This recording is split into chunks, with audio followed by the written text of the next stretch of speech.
Hello friends, welcome back to my channel if you're returning, and if this is the first video of mine that you're catching, welcome. My name is Rachel and I'm a reseller on sites like eBay, Poshmark, and Mercari. And today I have a 90-day update on a bins haul that I did a few months ago. So if you want to see if I was able to make a profit from the bins, definitely stick around. So this was sort of an unusual situation and I did a little bit of an experiment here. So I currently live in the Atlanta, Georgia area.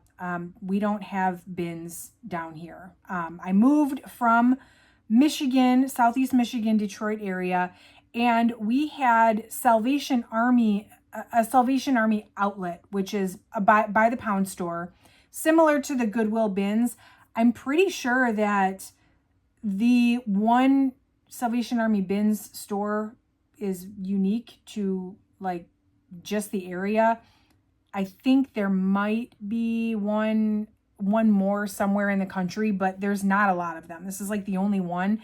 And it's in a part of Michigan that it would be very hard to get to unless like you would have no reason to like drive through, or like it's close to the lake. You just, it's pretty much a hidden gem because like no, you wouldn't travel there to go to the bins. It's, you know, it's an hour away from the nearest airport. And anyway, when I lived in Michigan, I lived 5 minutes away. It was very close. It was attached to my closest Salvation Army store that I shopped at all the time.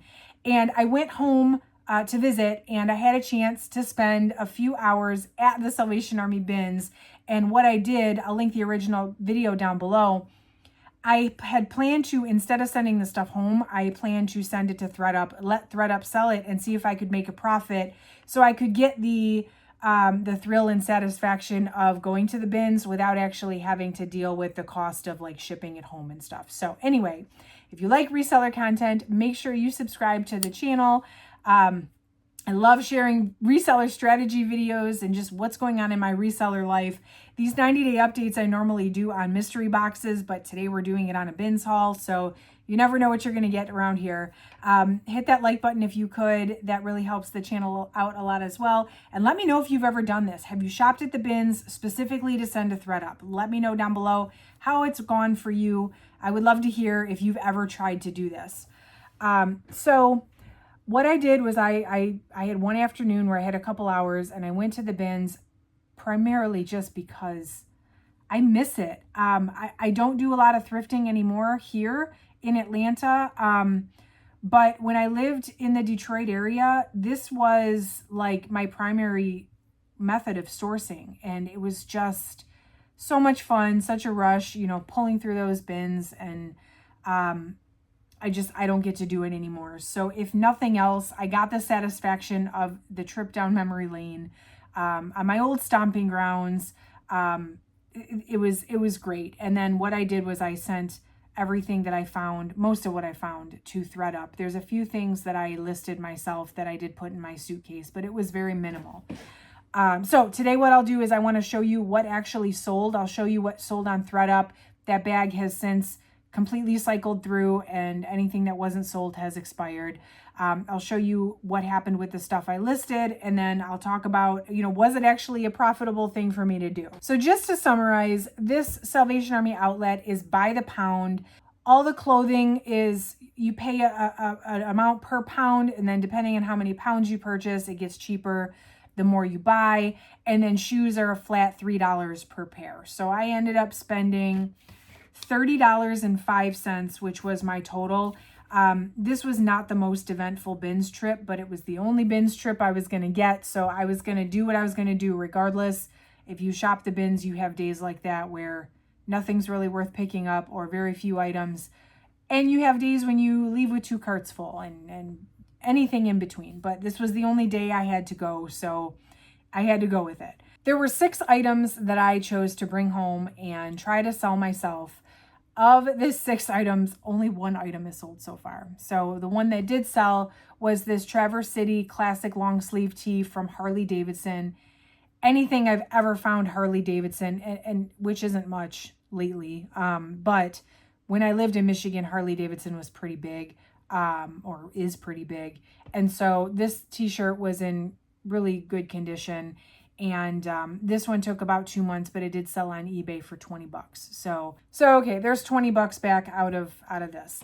Nothing else that I brought back with me has sold yet. Unfortunately, that's a little disappointing.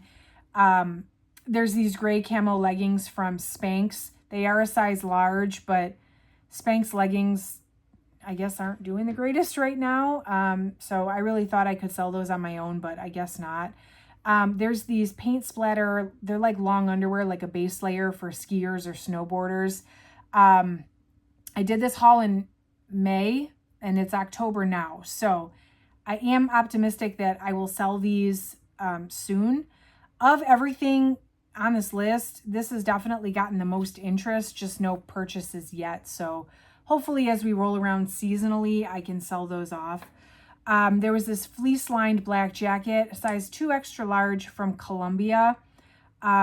This is a really nice, substantial, warm jacket. But again, you know, it's middle of summer. And actually, when I used to shop the bins when I lived in Michigan, I would purposely pick up big, heavy jackets and stuff during the summer months because, you know, they were sitting in the thrift stores, not being purchased. They would cycle to the bins, and people aren't necessarily shopping the off season in the summer. So I used to do a lot of that, of getting like big, heavy winter items in the middle of summer. I used to get tons of UGG boots in July, like all that kind of thing. So I'm like, okay, here's a really nice jacket that is seasonally not appropriate, but I did grab it anyway. Because this was men's, I couldn't send this to ThredUp anyway. ThredUp, you can only send women and kids clothing. So I brought this home with me. I do still have it. I am optimistic, though, that I will sell it as we get into the fall and winter season. Then I had this brown leather crossbody bag from the brand Roots. It was super, super like lightweight, and it retailed for like 90 bucks. So I figured if we're doing by the pound, it was going to cost me next to nothing. And it actually did sell. It sold on Mercari. And then like a month later, I got it back as return to sender, which I didn't even know you could just refuse a package by writing return to sender on it and putting it back in the mail. But it sold and then it didn't. So I technically still have it. And you know, I thought I would be able to get a few dollars for this one, so maybe I still can. And then the other thing that I still have too is that insulated cooler bag from L-Space. I'll be honest with you, I use that bag all the time. It is a really nice cooler bag and it holds 3 gallons of milk. So if I go out shopping and I've had to buy groceries and maybe I've had a lot of errands to run, maybe the grocery store was not the last stop, and Georgia heat is no joke in the summer. So that actually ended up in my car, and it is still technically listed, but I'm not super motivated to sell it because I've actually been using it. It's very rare that I buy things thrifted that I end up keeping for myself. So if I don't sell it, if it does end up becoming mine, there's value in that, I think, in itself, because I've gotten good use out of it. So anyway, that's what I have left. And so I've made a whole whopping $20, you know, $30 on the bag, $20, I guess after the eBay fees and stuff, I'm looking at a profit of about $11. So I'm going to rely on ThredUp here to make me most of my profit on this. So let's talk about what sold in that ThredUp bag. Next time, I definitely would bring a bigger bag or get a box or something. Because, you know, ThredUp charges that $14.99 fee for up to 30 pounds. And those bags that I brought with me were not going to hold anywhere near 30 pounds. So I guess feedback to myself, they were going to take the $14.99 off of what I did send in, which was probably 15 pounds maybe. So here is, I'll put on the side here, here is what sold on ThredUp. The clear profit makers being the shoes, the 2 pair of shoes that I picked up. There were a few cents to be made on the sweaters, on the jeans, but nothing super earth-shattering, which I kind of said in the original video anyway. This bins trip was not the most super earth-shattering, and I didn't expect miracles, but it was nice to see that I made a little bit of money. on this stuff. So my total earnings from this bag after the $14.99 fee, $12.44. There were a couple items that did just expire because they went unsold, and I certainly was not going to pay to reclaim them. The 2 pair of Abercrombie jeans, I guess in hindsight, I probably should have just brought those home with me. I have okay luck selling Abercrombie and Fitch, so I'm surprised about those. That Columbia sweatshirt was really nice, so I'm surprised that didn't sell either. And then the hydraulic shorts were kind of a crapshoot. There were a couple items that ThredUp didn't accept. It is what it is. So if we're talking profit after 90 days, ThredUp, I brought home $12.44. That one eBay sale after the fee is $11.11. I paid $30.05 for the bag, and I've made back $23.55. So no, I have not broken even. This was not a profitable trip. I have a few things left I can probably still sell to at least break even, if not maybe a little bit above that. But this sort of proves my point of, and I made a video about why I don't thrift. Not necessarily about the bins, but I've had a lot of people ask me like, oh, well, why don't you just drive to, I think Chattanooga has bins, and maybe, is it Augusta? There's some bins in Georgia, but you have to leave the metro Atlanta area. Point being, the closest bins are 3 hours away in 2 opposite directions. There's none in my immediate area. And so this just goes to show what can happen if you take the time to travel to bins. You might walk away with something that's not profitable. You might have just a day of nothing. And I have had really, really great luck at this Salvation Army outlet many, many times when I was able to go 3 times a week and just spend an hour here, an hour there. Yeah, I brought home some really great stuff. But on this one day, I didn't really have great luck. I felt like I was pulling at straws. And so, yeah, no, that's why I'm not willing to drive 3 hours one way just to find out what I can find. There's definitely more cost-effective ways for me to get inventory for my business.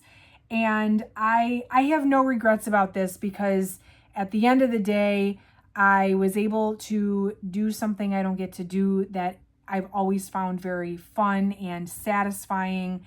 So I don't regret doing this experiment.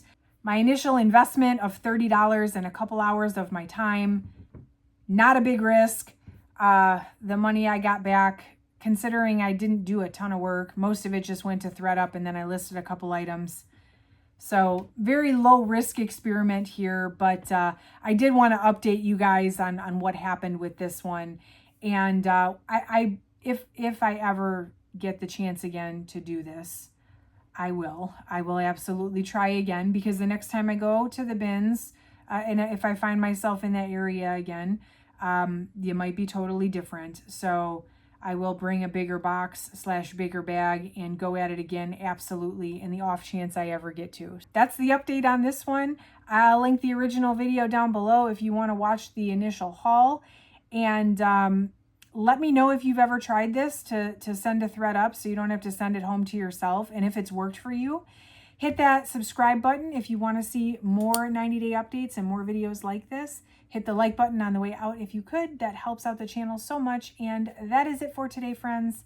Thank you so much for watching. I will catch you in the next video.